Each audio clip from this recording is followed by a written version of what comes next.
যেহেতু আমাদের বাংলাদেশে বর্তমান আউল বাউল শুরু হয়েছে, এরা আল্লাহকে নিয়ে কটূক্তি করে, ধরে সরে বলেন ঠিক কিনা?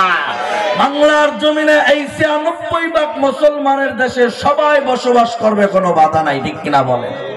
আমাদের দেশে হিন্দু বসবাস করবে, বৌদ্ধ বসবাস করবে, খ্রিস্টান বসবাস করবে, নাস্তিক বেঈমান বসবাস করবে, যার যার নৈতিক দায়িত্ব, তার অধিকার বাস করা, ঠিক কিনা বলেন? তবে এই ৯৬% মুসলমানের দেশে বসবাস করে যদি কেউ নবীর বিরুদ্ধে কথা বলে, যদি কেউ আল্লাহকে গালিগালাজ করে, তাদেরকে উৎখাত করার জন্য যদি আমাদের পানি দিতে হয় পানি দেব, যদি রক্ত দিতে হয় রক্ত দেব, যদি জীবন দিতে হয় জীবন হলেও আউল বাউলের গোষ্ঠী বাংলার জমিন থেকে আল্লাহকে যারা গালি দিবে তাদের উৎখাত করব। কে কে রাজি আছে? তুই হাত উঁচু করে দেখায়। এটা কি কোন রাজনৈতিক বয়ান করতেছি? জবান খুলে বলেন, এটা কারো পক্ষের গায়ে গাইতেছি? এটা আল্লাহর জন্য বলি, নবীর জন্য বলি, মুসলমান হিসেবে আমাদের নৈতিক দায়িত্ব, ঠিক না বলে? আমার বাবাকে গালি দেবা আমি মেনে নেব, আমার মাকে গালি দেবা আমি মেনে নেব, নবীকে গালি দিবা, আল্লাহকে গালি দিবা, তোমার জিহ্বা টেনে কুত্তার মতো ছিঁড়ে ফেলবো, ঠিক কিনা বলে? আজকে একটা ভিডিওর ভিতর দেখলাম, এক বাউল বলতেছে সূরাতুল নাসের তাফসীর করতেছে, দেখছেন মানে অনেকে? কুল আউযু বিরাব্বিন নাস, মালিকিন নাস, ইলাহিন নাস, আল্লাহ বলে গেছে তুই যত পারে নাচ, যত পারে ডান্স দিকে বলতেছে, ঠিক কিনা বলেন? কত প্রকার অপব্যাখ্যা কোরআন নিয়ে, আল্লাহকে নিয়ে শুরু হইতে ধরে সরে বলেন, ঠিক কিনা? আমরা ছোট সময় গল্পের বইতে পড়ছি, এক ব্যক্তি দ্বারা ৩ ভাই, রাগ করতেছেন আপনারা? খারাপ লাগতেছে আপনাদের? দোয়া করে দেবে, এখন থাকবেন না ভাগবেন? কে কে চলে যাবেন? দুই হাত উঁচু করে দেখায়। নারায়ণের মানুষ খুব চালাক, একজনও যাবে না।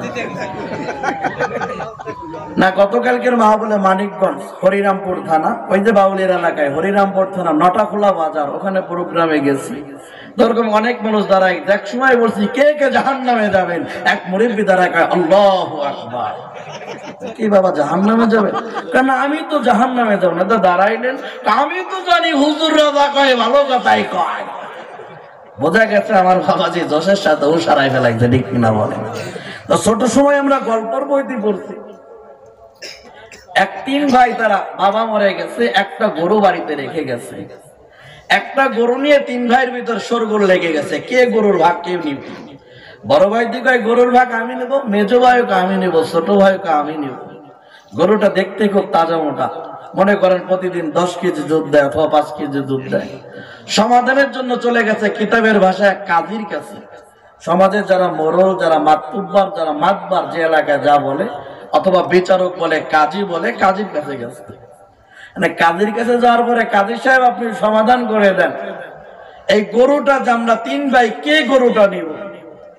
কাজী সাহেব গরুটা দেখে কাজীরও খুব গরুর প্রতি লোভ লেগে গেছে।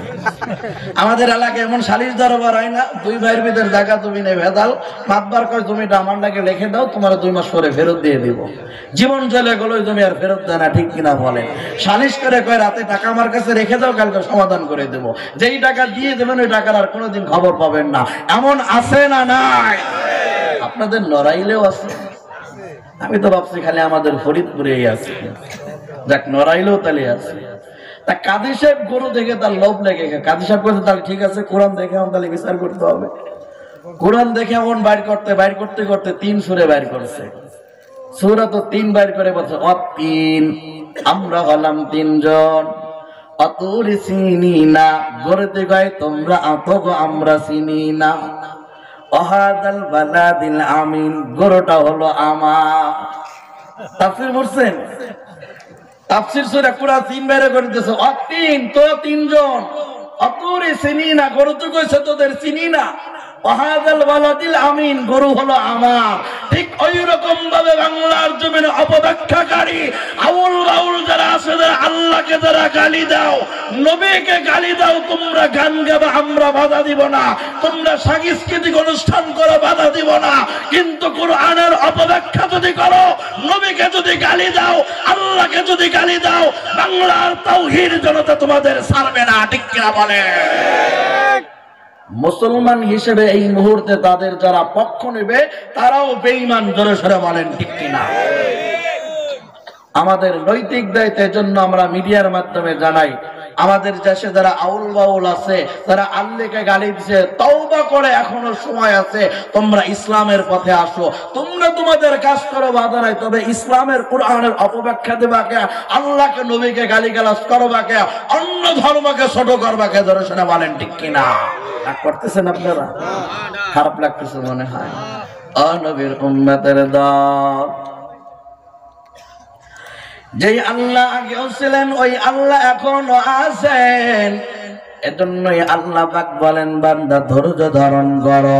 ইয়া আইয়ুহাল্লাযীনা আমানুস্তাঈনু বিস-সাবরি ওয়াস-সালাহ ইন্নাল্লাহা মা'আস-সাবিরিন।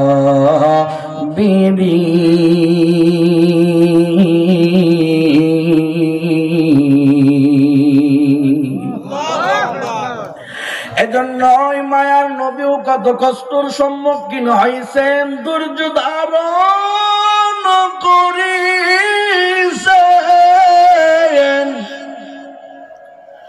নবী আমার হঠাৎ করে একদিন কালেমার দাওয়াত দিয়ে হযরতে ফাতেমার বাড়ির সামনে দিয়ে যাইতেছেন। নবী আমার হযরতে ফাতেমার বাড়ির সামনে দিয়ে যাইতেছেন আর বলতেছেন, মা ঘরের দরজাটা একটু খোলো। হযরতে ফাতেমাকে মায়ার নবীর কলিজার টুকরা আদরের দুলালি হযরতে ফাতেমা মহিলাদের জান্নাতের সরদারনি হবেন হযরতে ফাতেমা, জোরে জোরে বলেন ঠিক কিনা? হযরতে ফাতেমাকে মায়ার নবীর কলিজার টুকরা আদরের মেয়ে হলেন হযরতে ফাতেমা। জান্নাতের যুবক হবেন সজাই দুইজন, হযরতে হাসান হুসাইন, তার মা হলেন হযরতে ফাতেমা। মায়ার নবীর কলিজার টুকরা আদরের সাহাবী হযরতে আলী, যার সম্পর্কে মায়ার নবী কিতাবের ভিতর বলেন, আনা মাদিনাতুল ইলমি ওয়া আলিয়ুন বাবুহা। ওই আলীর স্ত্রী হলেন হযরতে ফাতেমা, ঠিক কিনা? হযরতে ফাতেমার বাড়ির সামনে দিয়ে মায়ার নবী যান আর দরজায় করাঘাত করে বলেন, রে মা ঘরের দরজাটা খুলে দাও। একবার ডাক দেয়, ভিতরে থেকে কোনো আওয়াজ নাই। দ্বিতীয়বার ডাক দেয়, ভিতর থেকে কোনো আওয়াজ নাই। তৃতীয়বার ডাক দেয়, ভিতর থেকে কোনো আওয়াজ নাই। মায়ার নবী কান্না করে বলতেছেন, রে মা তুমি কি আমার উপর রাগান্বিত হয়েছো নাকি রে মা? হযরতে ফাতেমা কান্না করে বলেন, রে বাবা আপনি হলেন ইমামুল মুরসালিন, তামাম দুনিয়ার সমস্ত নবীর নবী আমি, সমস্ত মাখলুকাতের নবী হলেন আপনি। ও আব্বা শুনিয়া নেন, আপনার উপর যদি রাগ হয় ঈমান থাকবে না, ঠিক কিনা? হযরতে ফাতেমা কান্না করে বলেন, রে বাবা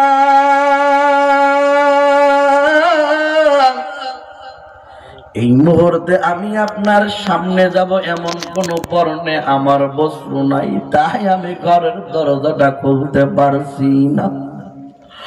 মায়ার নবী আমার কান্না করে বলেন, রে ফাতেমা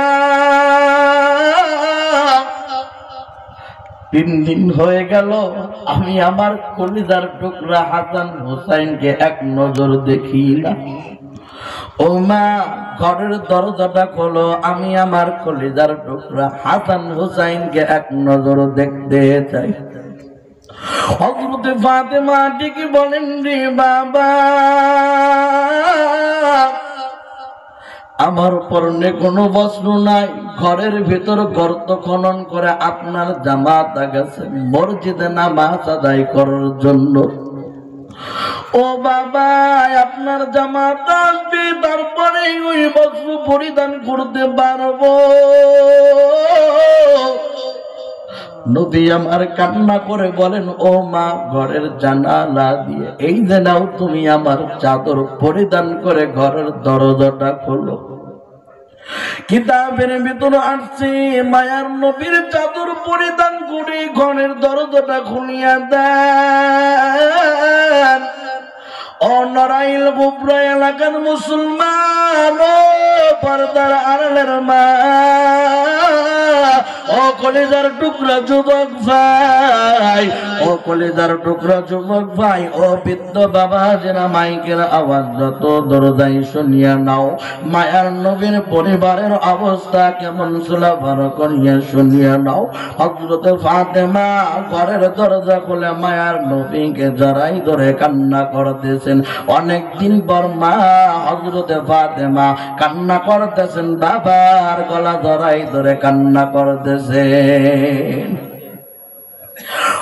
আল্লাহর নবী কান্না করেন, হযরত ফাতেমাও কান্না করেন। নবী আমার বলেন রে মা, হাসান কই, হুসাইন কই? আমি আমার হাসান হুসাইন কি একটু আদর করতে চাই, কতদিন ওদের মুখে চুমু খাই না রে মা। মায়ার নবী কান্না করেন, হযরত ফাতেমা কান্না করে ডেকে বলেন, আব্বা ওরা তো এই মাত্রই ঘুমাইছে, কিভাবে ডেকে উঠাবো? নবী আমার ছোট্ট বাচ্চাদের মতো কান্না করেন, দাড়ি বেয়ে বেয়ে জমিনের ভিতর পানি পড়তেছে। হাসান এবং হুসাইন কান্না করে বলেন, রে নানা, আমার মা বলতেছে আমরা ঘুমাই আছি রে নানা। ও নানা, তুমি আমাদের বাড়িতে আইছো, আজকে তুমি একটা বিচার না করে যাইতে পারবা না। ও নানা, আজকে একটা বিচার করে তুমি আমাদের বাড়ি থেকে যাবা। নবী আমার কান্না করে বলেন, রে নাতি আমার, বলো তোমাদের বিচারটা আমি করব। হযরত ফাতেমা ছেলেদের অভিযোগ শুনে চেহারাটা মলিন হয়ে যায়, পাশে দাঁড়ায় দাঁড়ায় কান্না করতেছে। হযরত ফাতেমাও কান্না করেন, হাসান হুসাইন তারাও কান্না করেন। নবী আমার দাঁড়ায় দাঁড়ায় কান্না করতেছেন। হাসান এবং হুসাইন কান্না করে বলেন, রে নানা,